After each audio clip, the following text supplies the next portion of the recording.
My dear friends, कैसे हैं आप सब। Welcome back to my channel. आज की वीडियो में मैं आपको बताऊंगी कि आपके और आपके पर्सन के बीच में, आपके पार्टनर के बीच में कैसे रिलेशनशिप है, आपका प्यार कितना सच्चा है, आपका रिलेशनशिप कैसा चल रहा है, पास्ट में कैसा था, प्रेजेंट में कैसा है और फ्यूचर में कैसा रहने वाला है। क्या यही चीज़ें फ्यूचर में भी होंगी, क्या फ्यूचर में भी आपको रिलेशनशिप के लिए स्ट्रगल करना पड़ेगा, या सिचुएशन बेटर होगी या फिर बेटर नहीं होगी। ये सारी चीज़ें मैं आज आपको बताऊंगी। ये प्रिडिक्शन मैं करूंगी क्रिस्टल बॉल गेज के थ्रू, और ये जनरल होगी, प्रिडिक्शन सबके लिए होगी, ठीक है।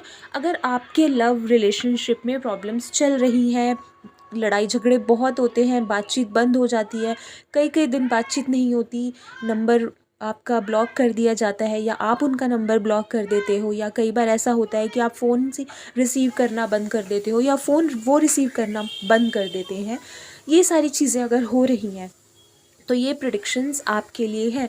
अगर आपकी लव लाइफ बहुत अच्छी चल रही है, कोई प्रॉब्लम वाली बात नहीं है, आपकी शादी हो गई है, शादी के बाद आप बहुत खुश हो, या ये सारी चीज़ें हैं, तो ये प्रिडिक्शन आपके लिए नहीं है। ये जनरल प्रिडिक्शन है, ठीक है। इसीलिए आप जो चीज़ें आपसे मैच करती हैं वो चीज़ें आपके ऊपर हैं। पहले मैं आपको कार्ड के थ्रू बताऊंगी, कार्ड नंबर ए और कार्ड नंबर बी। तो आपने अपने पार्टनर के नाम का नाम का फर्स्ट अल्फ़ाबेट सिलेक्ट करना है, उसके थ्रू आपने अपना कार्ड सिलेक्ट करना है, ठीक है। कार्ड नंबर ए वालों के लिए पहले मैं बताना चाहूँगी, अगर आपके पार्टनर का नाम का first letter card number A में है तो इट मीन्स आपने कार्ड नंबर ए सिलेक्ट करना है। कार्ड नंबर ए वालों के लिए मैं बताती हूँ क्रिस्टल बॉल गेज के थ्रू कि मुझे आपकी करंट फीलिंग्स क्या मिल रही हैं, आपकी वाइब्स क्या मिल रही हैं, आपका रिलेशनशिप कैसा था, कैसा है और आगे कैसा रहने वाला है। आपका जो मुझे यहाँ करंट फीलिंग्स मिल रही हैं बहुत ज़्यादा पॉजिटिव नहीं है। पास्ट की बात अगर मैं करूँ तो पास्ट में जो मुझे यहाँ दिख रहा है, जो वाइब्स मिल रही हैं, आपने बहुत एडजस्टमेंट किया है। जिस दिन से आप इस रिलेशनशिप में आए हो आपने सिर्फ़ और सिर्फ एडजस्टमेंट ही किया है। बहुत चीज़ों में आपने उनको माफ़ किया है, बार बार वो गलतियाँ करते गए, आप उन्हें माफ़ करते गए। बहुत बार आपने कॉम्प्रोमाइज़ किया है बहुत सारी चीज़ों के लिए कि ठीक है कोई बात नहीं, हो सकता है कल को सुधर जाएंगे, या हो सकता है आने वाले टाइम में ये चीज़ें नहीं होंगी। तो पास्ट से यही चलता आ रहा है और प्रेजेंट में भी ऐसा कई बार हुआ है कि आपने उनकी गलतियों को माफ़ किया है लेकिन वो नहीं सुधरते, वो फिर भी अपनी ज़िद पे अड़े रहते हैं, वो फिर भी अपनी हरकतों से बाज नहीं आते। जो मुझे यहाँ दिख रहा है, जो करंट फीलिंग्स यहाँ मिल रही हैं, आपके और आपके पार्टनर के बीच में जो भी मिसअंडरस्टैंडिंग्स हुई है उसके ज़्यादा ज़िम्मेदार वो हैं, लेकिन वो ज़िम्मेदार आपको मानते हैं, वो गलतियाँ आपकी निकालते हैं। आप भी सॉरी बोल देते हो कि कोई बात नहीं, चलो सॉरी बोलने से अगर रिलेशनशिप बेटर होता है तो कोई बात नहीं, सॉरी बोल देते हैं, लेकिन गलती उनकी होती है। तो ये चीज़ें मुझे यहाँ नज़र आ रही हैं। और इसके अलावा प्रेजेंट में भी अब यही सब चल रहा है, वो गलतियाँ करते रहते हैं, आप माफ़ करते रहते हो, वो नंबर बंद कर देते हैं, आप फिर भी उन्हें माफ़ कर देते हो। अपने आप उनका कॉल आ जाता है, मैसेज आ जाता है, सॉरी यार गलती हो गई एंड ऑल दैट, आप फिर भी माफ़ कर देते हो। एम आई राइट? प्रेजेंट में भी यही चल रहा है और फ्यूचर में भी थोड़े से इससे हालात सुधरेंगे। बिल्कुल ऐसा नहीं रहने वाला है, बिलीव मी। फ्यूचर में आपके हालात सुधरेंगे, रिलेशनशिप बेटर होगा। और ज़्यादा बेटर कैसे होगा, बहुत अच्छा कैसे होगा, उसके लिए मैं आपको रेमेडी बताऊंगी, वीडियो के एंड में वो ज़रूर देखिएगा। लेकिन जो मुझे यहाँ वाइब्स मिल रही हैं, जो मुझे यहाँ एनर्जीज़ मिल रही हैं, फ्यूचर में आपका रिलेशनशिप बेटर होने वाला है। बीच में ऐसा भी हुआ होगा कि किसी थर्ड पार्टी की वजह से आपका रिलेशनशिप ख़राब हुआ होगा, या आपसे बात करते हुए में ही उन्होंने कहीं और भी बातचीत स्टार्ट की होगी, किसी ना किसी रीज़न से वहाँ बातचीत बंद हो गई होगी। हो सकता है थर्ड पार्टी को आपके बारे में पता चल गया हो तो उन्होंने खुद बातचीत बंद कर दी हो, या कुछ ऐसा हुआ होगा। लेकिन उन्होंने ट्राई ज़रूर किया होगा कहीं ना कहीं बात करने के लिए, चाहे अपने ऑफिस में या अपने नेबरहुड में या कहीं भी, ठीक है। और इस वजह से आपके साथ बीच में झगड़े ज़्यादा बढ़ गए होंगे, बढ़ गए थे झगड़े तो इसी रीज़न से बढ़े होंगे। करियर का प्रेशर है, ठीक है, मैं मानती हूँ, करियर का भी प्रेशर है, फैमिली का भी प्रेशर है, लेकिन आपसे बात बंद करने की वजह फैमिली और करियर नहीं है, आपसे बात बंद करने की वजह कोई थर्ड पार्टी है, और वो कोई जिसके साथ वो थोड़ा सा क्रश हो उनका किसी के ऊपर, ये भी हो सकता है, ठीक है। तो अब बात करते हैं हम कार्ड नंबर बी वालों के लिए। अगर आपके पार्टनर के नाम का first letter card number B में है, तो आपकी लव लाइफ कैसी थी, कैसी है और कैसी रहने वाली है फ्यूचर में।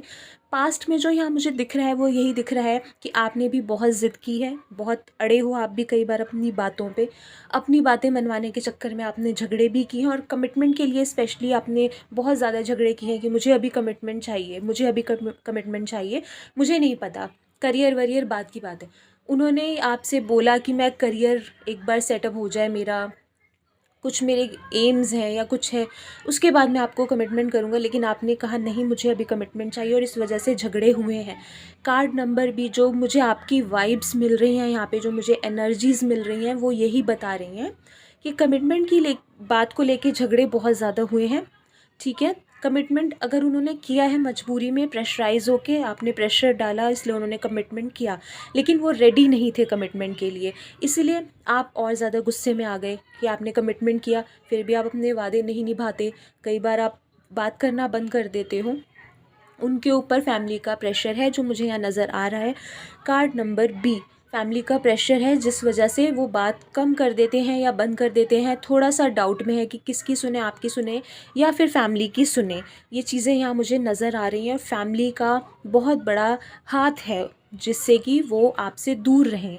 ठीक है, फैमिली नहीं चाहती कि वो आपके करीब आए या कुछ ऐसी बात हो, तो इसलिए उनको घर में बिज़ी रखा जाता है या कुछ ना कुछ ऐसी चीज़ें हो जाती हैं जिससे कि वो बात ना कर पाएँ आपसे, आपको टाइम ना दे पाएँ, झगड़े हो जाएँ आपके, ब्रेकअप हो जाए एंड ऑल दैट। ये चीज़ें मुझे यहाँ नज़र आ रही है। ठीक है, कोई कॉमन फ्रेंड आपके हो सकते हैं जो आपकी और उनकी बातें, जिनके साथ आप शेयर करते हो या जो सब कुछ जानते हैं आपके और उनके बारे में, वो ही उनकी फैमिली को जाके बताते हों ये सारी चीज़ें, जिससे कि आप दोनों के बीच में दूरियां बढ़ जाएं। ठीक है, ये चीज़ें मुझे यहाँ नज़र आ रही हैं। और करंटली जो आपकी सिचुएशन चल रही है वो यही चल रही है कि कभी हाँ कभी ना, हाँ बोलेंगे ना बोलेंगे, कमिटमेंट करेंगे फिर पीछे हट जाएंगे, फिर कमिटमेंट करेंगे फिर पीछे हट जाएंगे। ये चीज़ें यहाँ नज़र आ रही हैं, और फ्यूचर में भी थोड़ा बहुत ऐसा ही रहने वाला है। हाँ ना की सिचुएशन आपकी बनी रहेगी फ्यूचर में भी, आने वाले कुछ टाइम तक जो मुझे यहाँ दिख रहा है। अप्रैल तक तो ये चीज़ें बनी रहेंगी जो मुझे यहाँ नज़र आ रहा है। अप्रैल के बाद थोड़ा सा सिचुएशन बेटर होगी। जो रेमेडी बताऊंगी अगर वो आप करेंगे तो सिचुएशन आपकी बेटर ही होगी, फ्यूचर आपका बेटर होगा, रिलेशनशिप सुधरेगा फ्यूचर में। ठीक है, कार्ड नंबर ए और बी दोनों के लिए ये रेमेडीज़ हैं, कॉमन है, आप दोनों ही कर सकते हैं ये रेमेडीज़। ठीक है, सबसे पहले आपने क्या करना है, रेड तारा मंत्र सुनना स्टार्ट कर दीजिए। डेली रेड तारा मंत्र सुनिए। ऑडियो मैंने मेरी चैनल में है, नहीं तो मैं आपको डिस्क्रिप्शन में लिंक आपको भेज दूँगी। ठीक है, ऑडियो आप सुनिए, रेड तारा मंत्र सुनिए सुबह शाम या जब भी दिन में आपको टाइम मिले। कोई ऐसा नहीं है कि एक ही बार सुनना है या 2 ही बार सुनना है या 3 बार ही सुनना है, जितनी बार आपको टाइम मिले आप सुन सकते हो। और विजुलाइज़ करना है कि आपके और आपके पार्टनर के रिलेशनशिप बेटर हो रहे हैं। ठीक है, सारी चीज़ें आपने, और अपनी ईगो को साइड पे रखना है। अगर बातचीत होती है, जिनकी बातचीत बंद है उन लोगों के लिए मैं बोल रही हूँ, अगर बातचीत होती है, स्टार्ट होती है, तो आपने अपनी ईगो को साइड पे रख के बातचीत आगे बढ़ानी है। सॉरी अगर बोलना पड़े तो सॉरी भी बोल देना। ठीक है, हाँ अगर ये ना हो कि वो आप ही सॉरी बोले जा रहे हो और वो ईगो में बैठे हैं, वो आपको ज़्यादा भाव खा रहे हैं, तो ऐसे भी नहीं होना चाहिए। लेकिन अगर आप ईगो में हो, वो थोड़ा सा झुक रहे हैं, तो थोड़ा आप भी झुक जाना। ठीक है, कोई बुराई नहीं है, रिलेशनशिप में, प्यार में, मोहब्बत में झुकना भी चाहिए, उसमें कोई बुराई नहीं है। और इसके अलावा आपने क्या करना है, किसी बात को लेके इशू नहीं बनाना कि फ़ोन क्यों नहीं करते, इतने दिन फ़ोन क्यों नहीं किया, कहाँ थे कहाँ नहीं थे, क्या है, आप अपनी मर्ज़ी क्यों चलाते हो, मेरी मर्ज़ी क्यों नहीं चलने देते एंड ऑल दैट। ये चीज़ें नहीं करनी। पहले थोड़ा सा लाइन पे आ जाने दो, रिलेशनशिप को थोड़ा सा सुधर जाने दो। ठीक है, फिर जो इशू होंगे वो धीरे धीरे आप सॉर्ट आउट करना। रेड तारा मंत्र सुनना स्टार्ट कर दो। उसके साथ साथ आपने माता पार्वती का मंत्र और भगवान शिव का मंत्र, मैंने वीडियो बनाई थी, ओम गौरी शंकराय नमः, वो भी आप सुनना, वो उसका भी जाप करना स्टार्ट कर दो मॉर्निंग में। ठीक है, मॉर्निंग में पहले ओम गौरी शंकराय नमः करो, फिर उसके बाद आप रेड तारा मंत्र सुन लो। ठीक है, ऐसा नहीं है कि एक साथ 2 मंत्र नहीं सुन सकते, ऐसा नहीं है। आपकी विश एक ही है, आपको अपने लव रिलेशनशिप अच्छा करना है, बेटर करना है, तो आप 2 मंत्र भी सुन सकते हो, आप 3 भी सुन सकते हो, आप 4 भी सुन सकते हो, ऐसा कुछ नहीं है। ठीक है, बस ये है कि विश बदलनी नहीं है बार बार। और विजुलाइज़ करना है कि रिलेशनशिप अच्छे हो रहे हैं, बेटर हो रहे हैं, बस इतना कर लो, आपके रिलेशनशिप अच्छे होंगे। और अपने रूम में लव बर्ड्स की इमेज लगा लो, जहाँ भी आप सोते हो या अपने आप ऑफिस जाते हो तो अपने डेस्क पे रख लो, लव बर्ड्स की इमेज रख लो। उससे क्या होगा, लव आपकी लाइफ में बहुत आएगा, आना शुरू हो जाएगा, प्यार बढ़ेगा, रिलेशनशिप अच्छा होने लग जाएगा। तो मिलते हैं नेक्स्ट वीडियो में, बाय बाय।